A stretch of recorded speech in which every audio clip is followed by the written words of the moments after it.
Hey, how's it going, guys? And welcome back to another video on the Stock Kings YouTube channel. And today we'll be going over Sundial Growers Inc., ticker symbol SNDL. Now, before we get into it, I want you guys to go ahead and give a like on the video, subscribe to the channel, turn on those post notifications. It really helps to support this channel and support what I do. But yeah, let's get right into it. We'll be going over a technical analysis first on SNDL. And as you can see here on TradingView, we have a weekly chart pulled up. Um, so every single candle that you see will be a weekly candle. And now, as you can see, this stock hasn't been around for very long. IPO'd in late July of 2019. This is the very first weekly candle, and it IPO'd at around $13. Had a little spike up and then immediately crashed. Crashed very, very far down, coming all the way down eventually at its lowest point into the 10-cent range. But yeah, it's almost as if people could not sell this stock fast enough. And then you can see here, kind of consolidated in this 10-cent range. And then you can really see when the Wall Street bets people kind of found this stock. And then we have a huge pump up, a lot of volatility, a lot of volume in the stock here in February, the beginning of February. Huge pump up all the way up to almost $4. And I would like to point out on this weekly candle that this $4 was actually a resistance. As you can see here, it has touched this resistance many, many times before, and that's why it came up here, could not break through just like in the past. And we have a very strong rejection off that on the weekly. Now let's get a closer look up on the daily.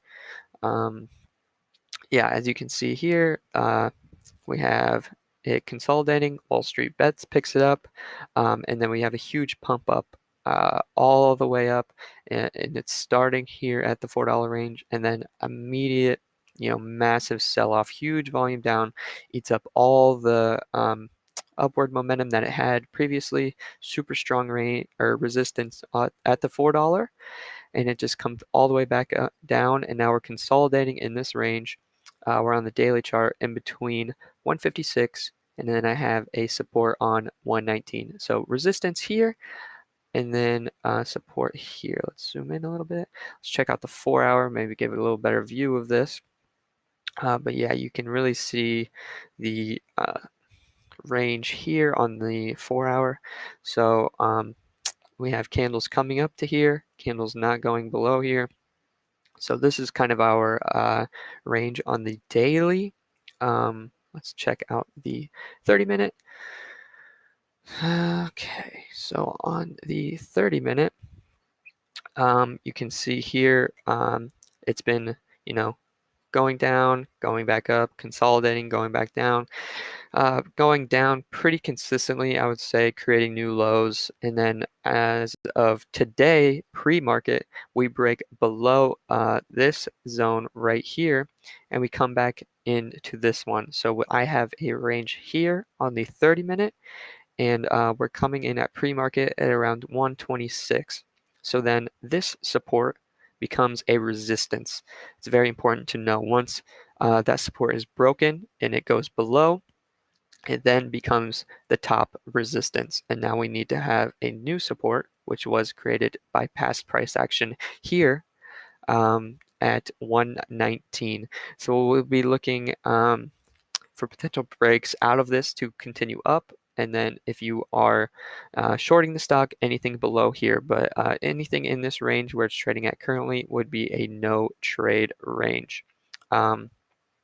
For me personally, I will not be trading this stock anytime soon because of the earnings announcement on March 17th.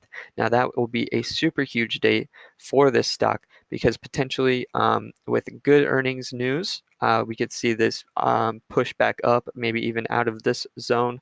We could take buys above the break of the resistance at 129 and then start taking our profits here at the then next resistance at 157 from past price history. But again, if there is not so good news, we'll be looking to short this stock anywhere below here, and then we'll have to find new supports, which there's not very many just because this stock is so new. There's not a lot of past price history to go off of to create those supports. But I want to take a look at the Sundial Growers announcement. Full year fourth quarter 2020 financial results will be coming out March 17th, 2021. And you'll be able to check this out on their website, or you'll also be able to follow the full release. They'll be doing a conference call at 10:30 a.m. Eastern Time on March 18th, so the day after. However, I'm sure that the the results of the earnings will already be priced in to the stock at that point. So it won't matter too much what they say in there. But yeah, so again, this will be on March 17th, huge date for Sundial. And that will have a huge play on the stock price. So let's look at it today. Obviously, we're down about 3% on the day, coming back into 126 pre-market. Yeah, it's about 8:55 a.m. And as you can see, the volume of this stock for how low the price is absolutely enormous. You can see the volume here, 179 million, and then they're having an average of 542. That is absolutely huge for a stock at Sundial Growers size. Let's look at an article. Okay, so yeah, so I wanted to take a look at some analysts, what they're saying about the upcoming earnings, because if the earnings beat the expectations, that's what will really send the stock up. It could have good earnings, but if it's not better than expectations, it will not matter. You can see that with the recent earnings at Neo. Neo had good earnings results. However, it was not as good as what the analyst expected it to be. So the stock obviously fell. But yeah, so we have a article here on Yahoo Finance by Zacks Equity Research. They are analysts. I wouldn't put too much weight into the actual numbers of the analyst expectations, but whether or not Sundial's Growers beats the expectations. Expectations are just a guess on where it should be. It's not necessarily where it's going to be or where it's going to be in the future. But yeah, so they're talking Sundial Growers Inc. gains but lags market, what you should know. Yes, so getting into this, yeah, so what I wanted to point out here, it approaches its next earnings report date. Zacks consensus estimate for revenue is projecting net sales of 12.7 million, down 41% from the year ago period. Now that is a huge decrease from the previous period, and that is not looking too good for Sundial. Now, if they can beat this is obviously a very negative view, but if it can perform better than this, you could definitely see the stock going up. Even if it's a decrease of a little bit less, I think that's a strong point for Sundials to go up. But overall, as a long-term play on Sundials, you have to be careful with these huge revenue decreases. That's just not looking very good for a fundamental on Sundial as a company. And it's very back and forth. As you can see, it ranges from a number 1 strong buy to a number 5 strong sell. So people don't really know where to rank this. I think just the industry that Sundial is in, it's kind of important for them. They're obviously in an industry that's pretty hot right now in the marijuana industry.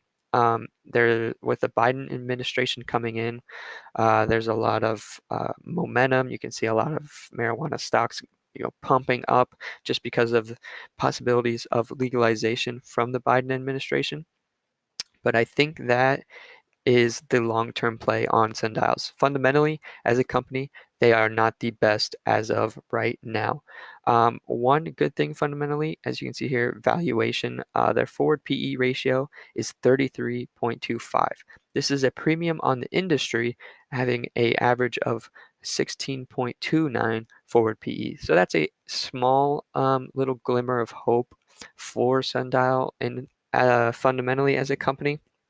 However, with their revenue decreasing, potentially by such a drastic percentage, I am not super bullish on this company. However, going forward throughout 2021, we will probably see a lot of positive news about legalization in America from the Biden administration. So I think that is the long-term play. I think we should wait definitely to make any play on Sundial until after the news. Trading news prior to when it comes out can be very, very dangerous, especially because you never know how the earnings are going to come out, what's going to be shown, and if it's going to beat the expectations of the analysts. So that is always a very dangerous play. I never trade stocks prior to earnings. I think it's always best to wait till after the news until the stock reaches a little consensus on where it should be.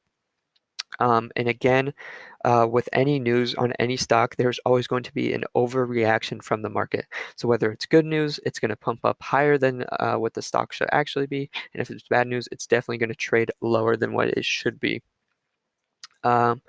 So yeah, that's I think all the information I had on sundials. I wanted to go in a little bit on the overall market, take a look at that on the daily. We've been talking about this a lot going into pre-market. We're looking to be up a little bit on the daily chart. However, we did get a close below this 50 EMA, which we've been talking about in some recent videos, which could show some bearish momentum in the overall markets. And this is very important. I hope you guys have been listening to me talk about the overall market and where it's heading, because that can affect your entire portfolio, not just one stock, but your entire portfolio, and which can be very, very dangerous. So, obviously, we talked before, it was going to mimic this right here, which it did. Came down, touched the 50, bounced right off, strong, strong rejection. And then we ate this candle all the way back down to the 50, got it close below, and then we went down. But this wick is empty, so we came all the way back up, and we'll have to definitely see where this goes today.